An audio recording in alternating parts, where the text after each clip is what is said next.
இன்றே டவுன்லோட் செய்து உங்கள் ஃபேவரட் ஷோக்களை என்ஜாய் பண்ணுங்க. நீங்க எப்படி இங்க? அத நான் தான் உன்கிட்ட கேட்கணும் பாரதி. நான் உன்னை இங்க எதிர்பார்க்கவே இல்ல. அங்க இங்கன்னு சுத்தி ஆதி கல்யாணம் பண்ணிக்க போற அவரோட ஃபியான்சே வீட்டுக்கே வந்துட்டியா? என்ன பாரதி அப்படி பாக்குற?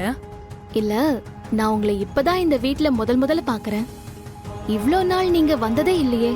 இன்னைக்கு ஆதியோட பர்த்டே, அதுக்கு தான் வந்திருக்கேன். பாரதி, ஒரு நிமிஷம் அங்க பாரு.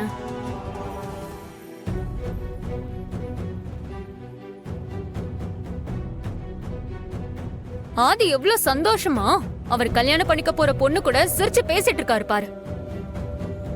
ஆதிக்கு ஒரு நல்ல வாழ்க்கை கிடைச்சிருக்கு, அதுவும் ஆதி ஆசைப்பட்ட மாதிரியே. ஆதி சந்தோஷமா இருக்க நீ விட்டுறலாம்ல பாரதி. நான் உன்னை இங்க எதிர்பார்க்கவே இல்ல. நீ எதுக்காக ஆதி வாழ்க்கையில மறுபடியும் வந்து நிக்கிற?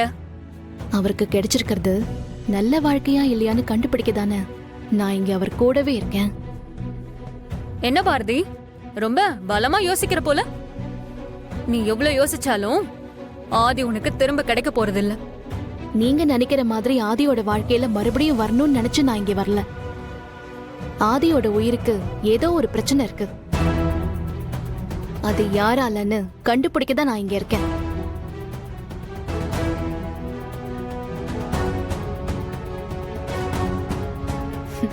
உண்மைதான் சொல்றேன். இந்தியா வந்ததுக்கு அப்புறம் அவரை சுத்தி ஏதோ ஒரு தப்பு நடந்துகிட்டே தான் இருக்கு. அதை விடுங்க, அதை நான் பாத்துக்கிறேன். அப்புறம் இன்னொரு விஷயம், நான் என்ன பண்ணணும், எங்க இருக்கணும்னு அத பத்தி நீங்க எதுவும் சொல்ல வேணாம். அதெல்லாம் எனக்கு தெரியும். ஆதியோட பர்த்டேக்கு வந்திருக்கீங்க, என்ஜாய் பண்ணிட்டு போங்க, அவ்வளவுதான்.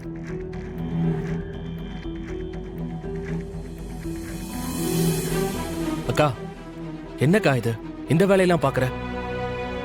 சரி விடு, நீ நான் சொல்றத கேட்க போறதில்ல, எல்லாம் ஓகே தானே? மனோ, வேலையை ஆரம்பிச்சு முடிச்சாச்சு, இன்னும் கொஞ்ச நேரம் தான், அதுக்கப்புறம் எல்லா வேலையும் முடிஞ்சிரும். அத பத்தியே பேசிக்கிட்டு தேவையில்லாம டென்ஷன் ஆகாத. சரிக்கா, நான் டென்ஷன் ஆகல, வேலையெல்லாம் முடிஞ்சிருச்சுல்ல.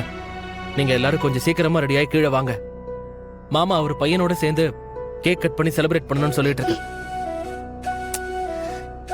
மனோ, மெதுவா பேசுடா, யாராவது கேட்டு போறாங்க. நீ வேற மாமா கீமாங்கற.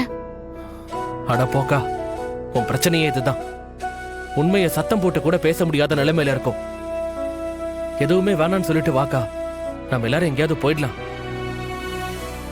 உன்னை இப்படி பார்க்க எனக்கு ரொம்ப கஷ்டமா இருக்குக்கா. மனோ, இப்ப ஏன்டா இதெல்லாம் பேசிட்டு இருக்க? நடக்கிறது எல்லாமே நல்லதுக்குன்னு நினைச்சுக்கணும். இதுக்கு மேல உங்ககிட்ட பேசி எந்த பிரயோஜனமும் இல்ல.